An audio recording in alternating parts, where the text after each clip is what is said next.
Welcome to the Norris Group Real Estate Podcast, a show committed to bringing you insights from thought leaders shaping the real estate industry.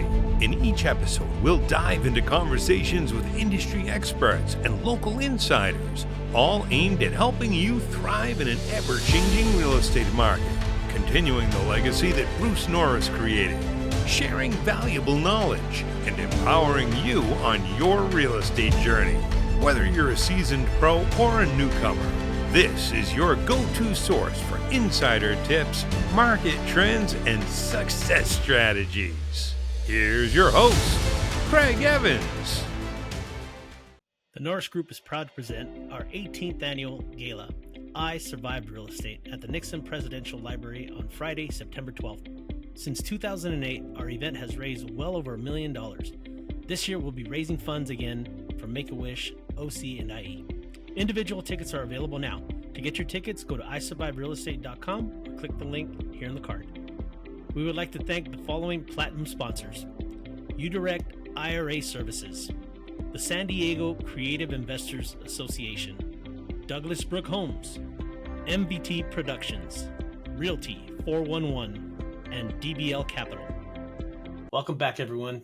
Let's get to it. Now, you represent buyers and sellers. So how do you change the advice that you give buyers and sellers based on the situation that they're in? Asking a lot of questions, right? So I think that as a real estate broker or as a real estate professional, it's our job to find out our clients' why, right? Why do they want to buy? What do they want to sell? What are their goals?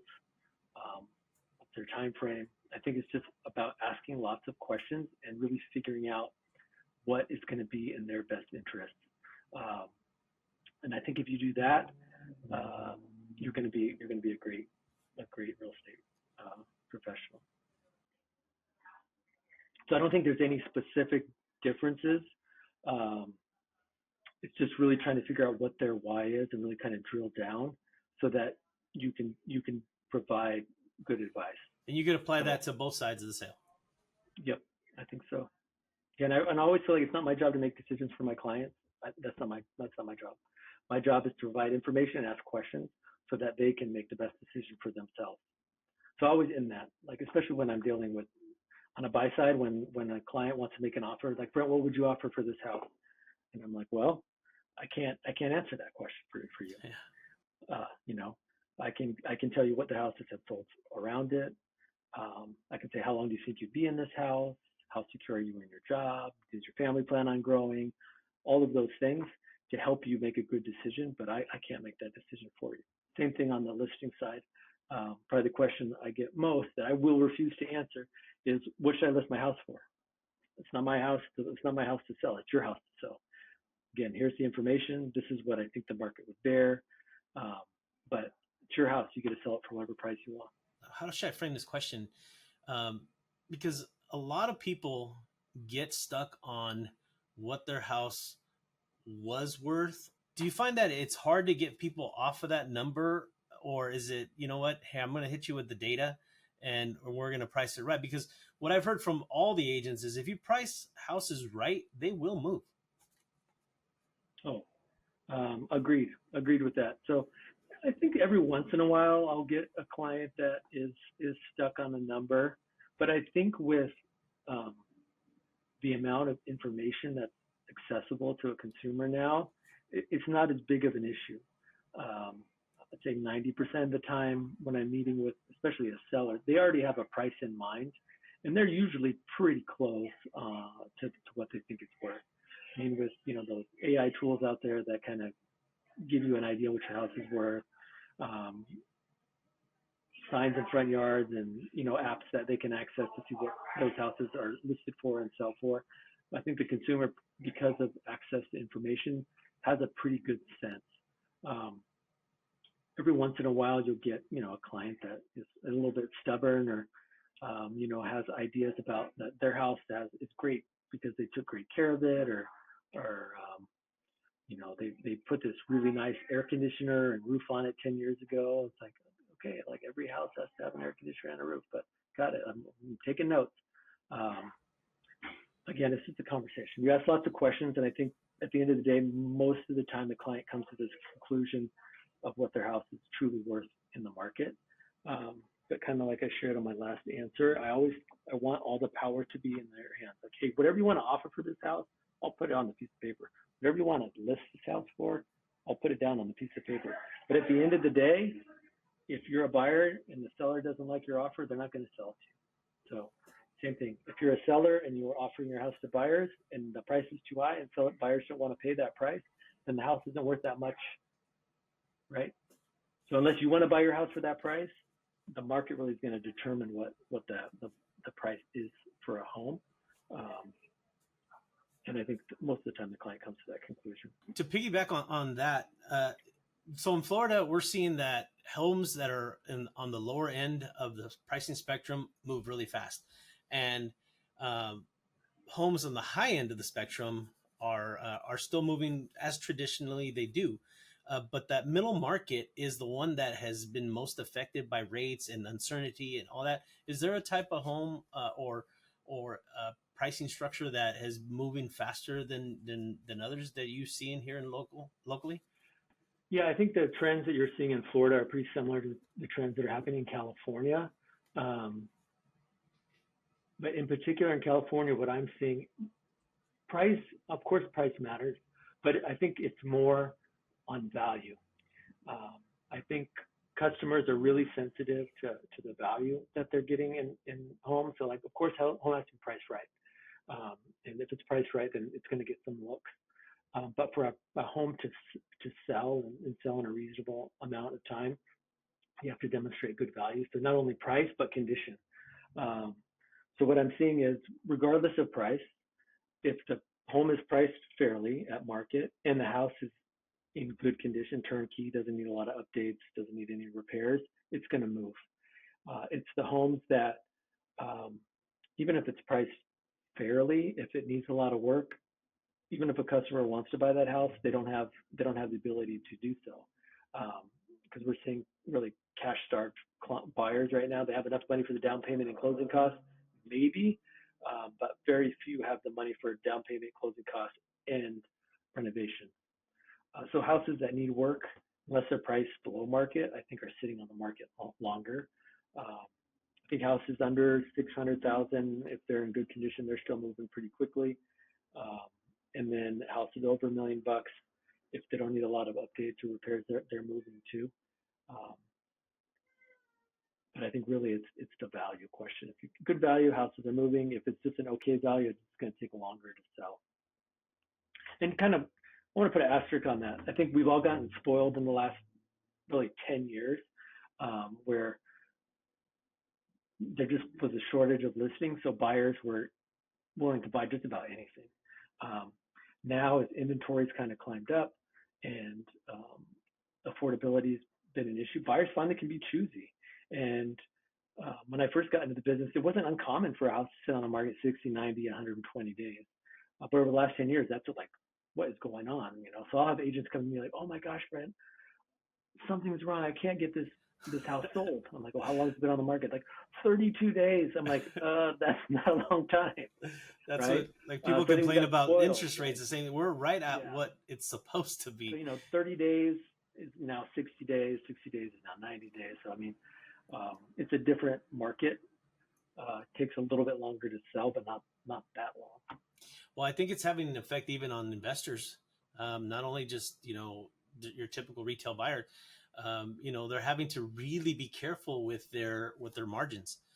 And one of the things that's affecting your margins is going to be holding costs. So if I got to hold for another 60 days on top of what I kind of am used to, it's really making them evaluate like how good a buy are they making. Now, are you running into more creative deals lately where they have to, talk about concessions or maybe some sort of unique financing? Definitely concessions, right? So I think that seems to be like the new normal, especially on the lower end of the market where buyers just have less cash on hand. So you're seeing a lot more sellers taking on buyers' closing costs, so willing to offer help to get the house closed.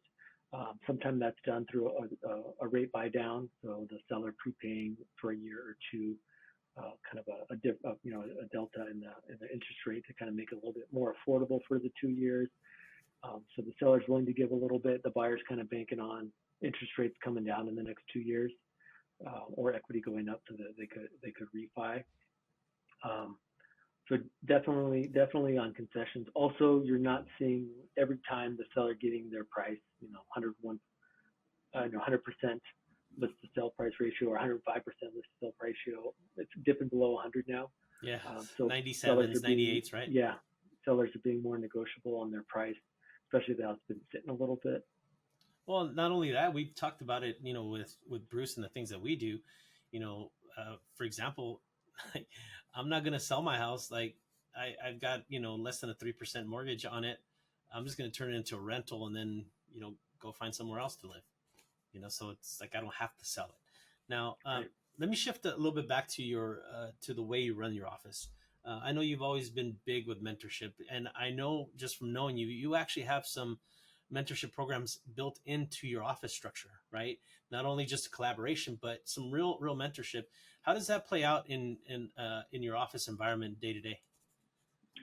So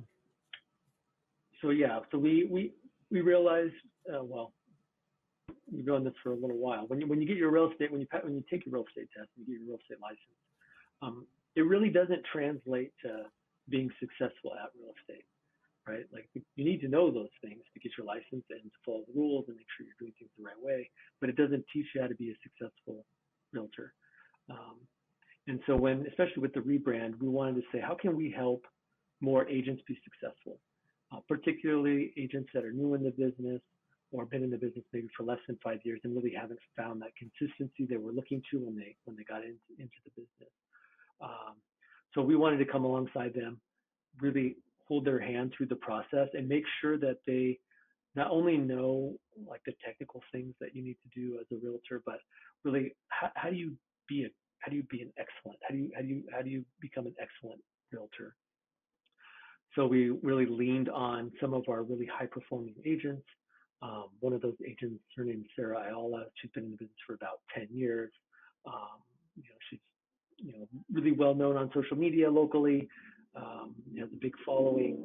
So a lot of agents already were following her online because of her success, and she's just really talented at social media.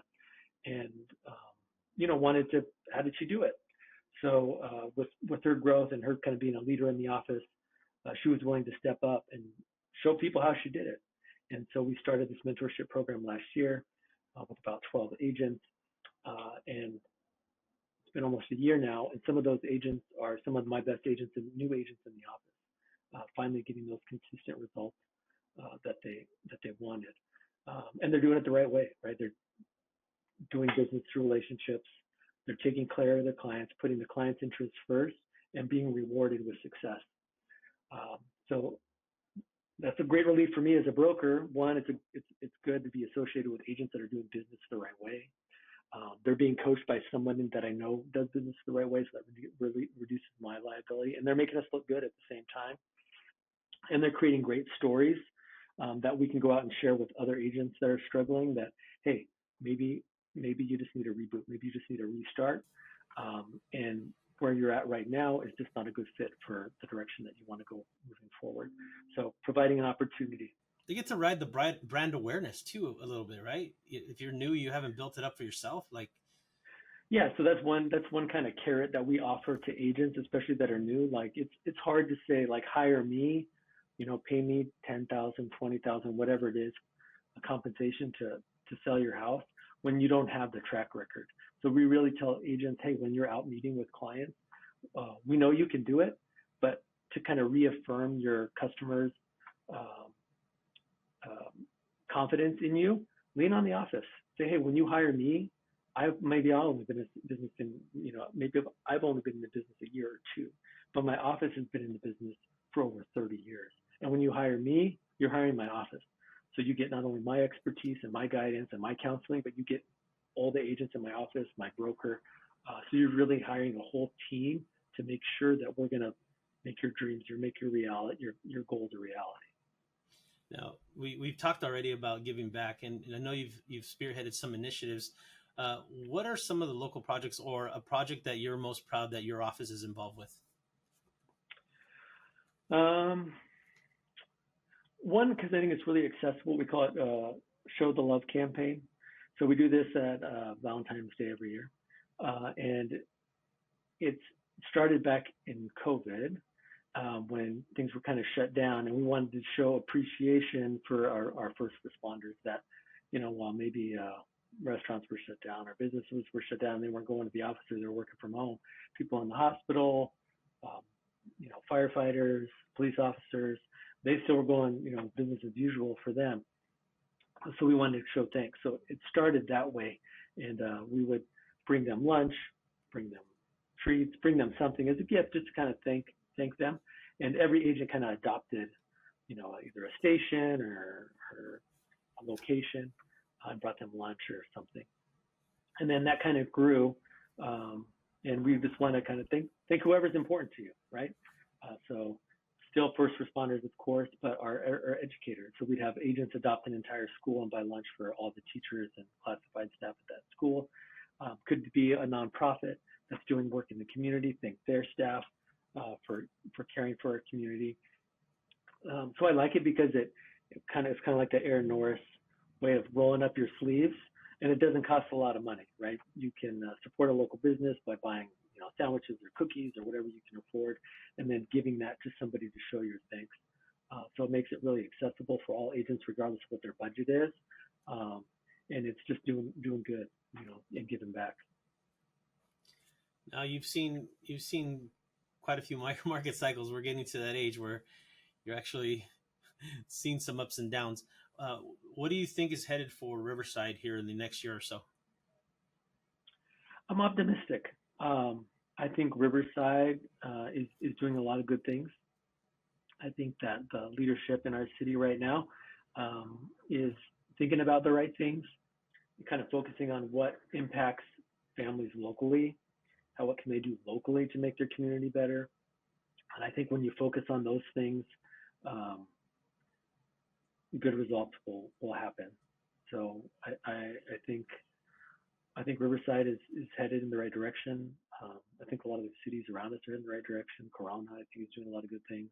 Redlands is doing a lot of good things.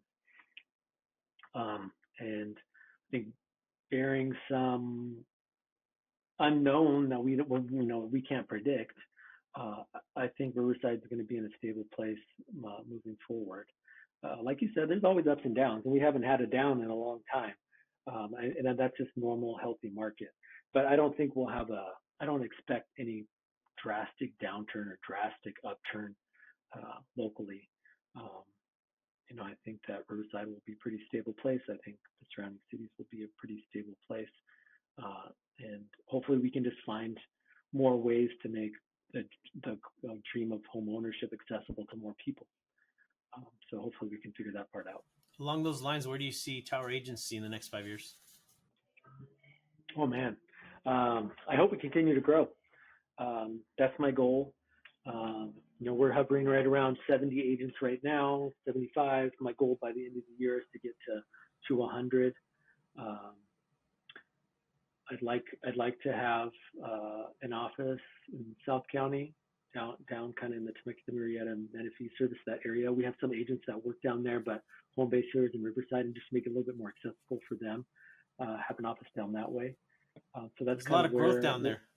Yeah, and there's a lot of growth down there, and I think like cities like Temecula and Murrieta are very kind of stable, like Riverside. I think you got a good local economy there to keep the prices and kind of stability, which I look for. I'm a pretty conservative guy. I want to make wise decisions for the business because it impacts not just me, but all the agents that choose to work with us. But I hope we continue to grow. I hope we continue to add agents who want to have or believe in what we're doing here. Not only, selling lots of houses, but doing it the right way, making lots of connections, and making the community better. So I would love to be able to replicate this other places, and kind of the next place we're looking is kind of South County. Nice. Southwest County. Now we've heard how you've juggled business, community, family. How do you keep all those plates spinning and not burn out? I'm really lucky. First I get to work with my sister. So she's kind of like the brains and the engine that operates behind the scenes. Um, she doesn't really care to be out in the spotlight too much, but she's a doer. She likes to roll up her sleeves and get work done. So she's really good at following up on all the behind the scenes things in our clients' life, but also with the agents. So she kind of does all the stuff behind the scenes. So that allows me to be out and about more with the agents and the community. And then I also just have a really great team. I believe you can't do this alone. So I'm really grateful for people like James Monks, who's my sales manager, my business partner. He's really good at keeping me energized and keeping me focused on what we're trying to do here at the office. I mentioned Sarah, having a younger person in the business who's successful reminds me of where I was, like 10 years ago. And letting that energy just kind of permeate through the office. She's always looking to how do we do things better, how do we do things smarter, having people like that. And then our office manager, marketing director, Darla, she's also kind of like the glue that kind of keeps everything together. We always have great ideas, but we don't always have time to make those ideas happen. So we all lean on Darla, James, Sarah, and my sister, to get things done. So there's just too much going on. So being able to trust those that you work with to help you make things happen for people is essential. We couldn't have grown the company in the way we have over the last 10 years without, just essential team members, So I'm really grateful for that. Yeah, shout out to Lauren. Shout out. Yeah, absolutely. All right. So looking back on everything that you built, what's the one accomplishment, or what's the accomplishment that you're most proud of? That's a tough question. Like professionally or in the community? Whatever you want. The one that really comes to mind is the PIC group. I'm not a young professional anymore. I'm going to be 45 this month, so I'm well past the age range to be a PIC member. Well, you can thank me for your extra 5 years that you got. Yeah, I know. The Joey rule, right, gave us from 35 to 40. So thank you guys. But I say that because we started that in 2008, and I shared kind of the origin story why, like we wanted to have a voice in the direction of our city.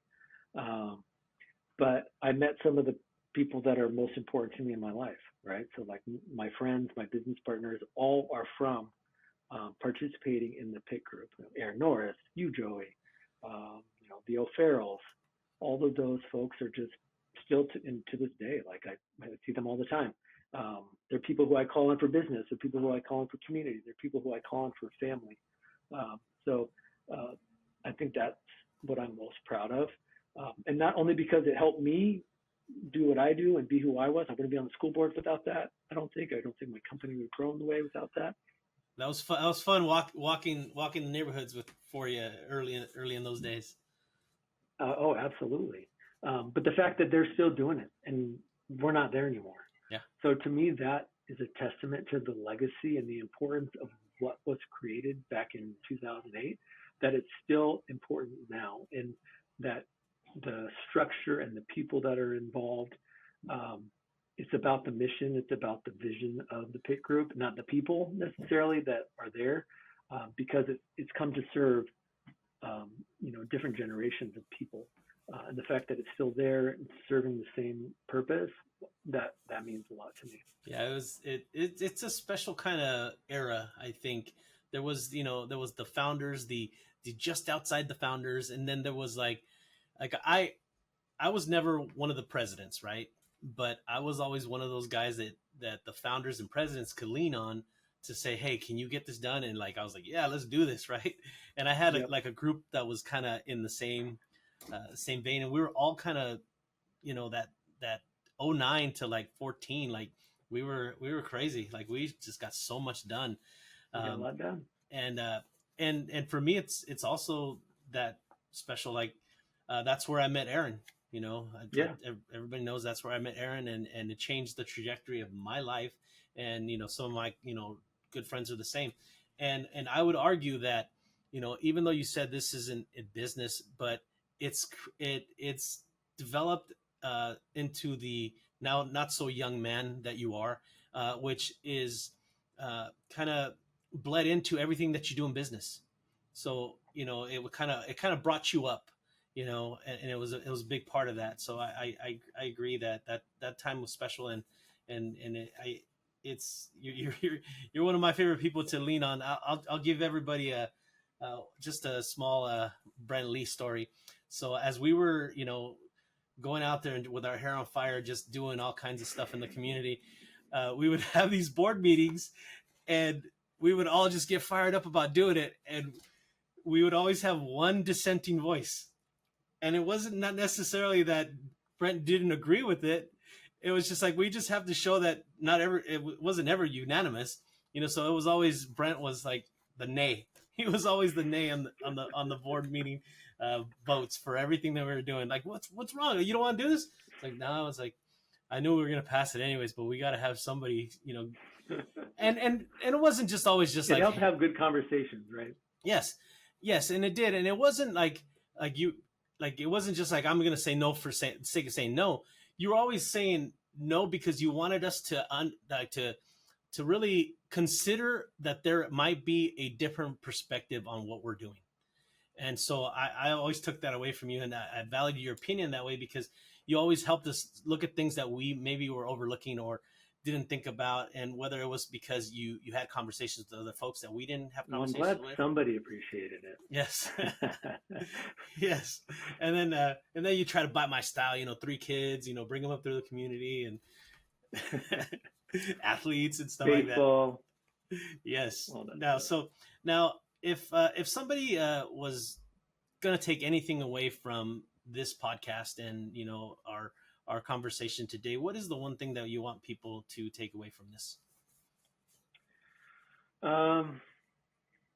Let's do it 2-way. One as an agent, somebody in the real estate game, and then maybe somebody who's looking to buy or sell.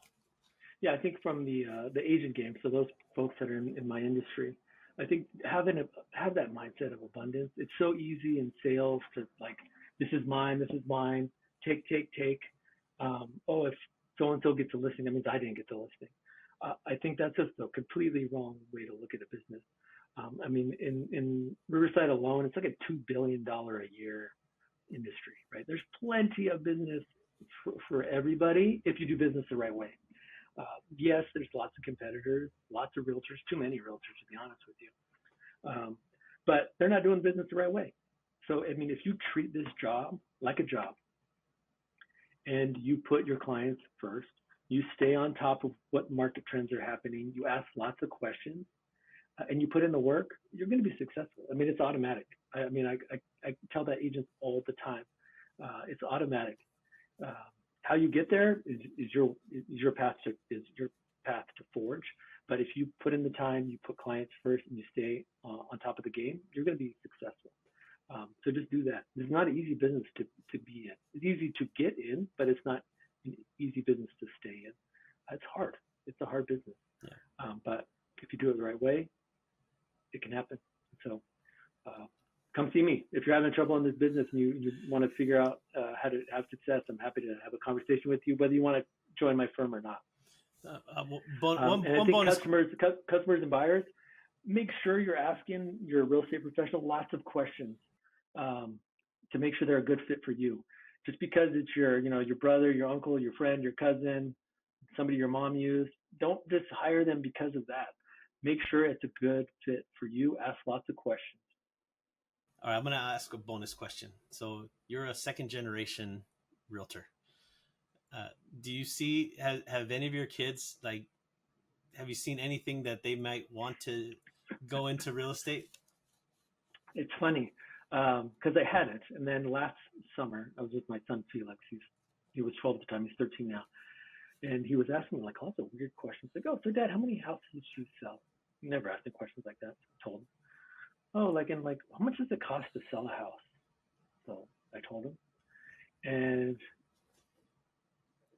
then I realized he was trying to figure out how much money does Dad make? And so he's like, Dad, it's pretty good.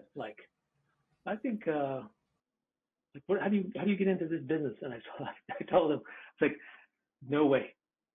You're not allowed to be in this business. So I joke with them. Of course, I'll support my kids with whatever business they want to get into. But man, like I told you, this is a hard business. Yeah. I want my kids to get into something that's a little bit easier. But I think he's the only one so far. Yeah, well, maybe you need to keep your mom away from him, because then he'll be head first into real estate and building an empire before he's 20. That's true. All right. So last thing, can you tell the audience how they can connect with you? Yeah, please check me out. I'm kind of dark on social media these days. I feel like that's a place I don't want to mix in too often, but my office is very accessible. So you can find us at toweragency.com. You can follow us on Instagram at Tower Agency or on Facebook, pretty easy to find. And if you want to connect with me professionally on social media, LinkedIn, Brent W. Lee, that's how you find me on LinkedIn. And hey, I try to be really accessible on email too, so you can find me at brent@toweragency.com. Awesome. We'd love to connect. Thank you for jumping on, and appreciate the opportunity. And everybody check out Tower Agency. They're doing a lot of great things. They're leading everything in the Inland Empire and in Riverside specifically. So if you're in the market to buy or sell, happy to help. We got an agent to connect with you with. Absolutely. So thank you, Brent. Go Dodgers. Yes, absolutely. Go Dodgers. Hey, that's what Fernie says right here. Go Dodgers. Oh yeah. Thanks, everybody. All right, man. See you, Joey. Thank you. Don't forget to visit I Survive Real Estate for tickets to the event on Friday, September 12th. The Norris Group would like to thank the following gold sponsors: Keystone CPA, the Inland Valleys Association of Realtors, Pasadena Phoebe, the North San Diego Real Estate Investors Association, LA South RIA, NorCal RIA, the Wizard of the Wobbly Box, Andy Teasley, Shepherd's Finance, the Thompson Group, Property Radar, and White House Catering. The dinner wine is provided with a generous contribution by Rick and Leanne Rossiter. Hope to see you all there. For more information on hard money loans, trust deed investing, and upcoming events with the Norris Group, check out thenorrisgroup.com. For more information on passive investing through the DBL Capital Real Estate Investment Fund, please visit dblcapital.com. The Norris Group originates and services loans in California and Florida under the California DRE license 01219911, Florida Mortgage Lender license 1577, and NMLS license 1623669. For more information on hard money lending, go to thenorrisgroup.com and click the hard money tab.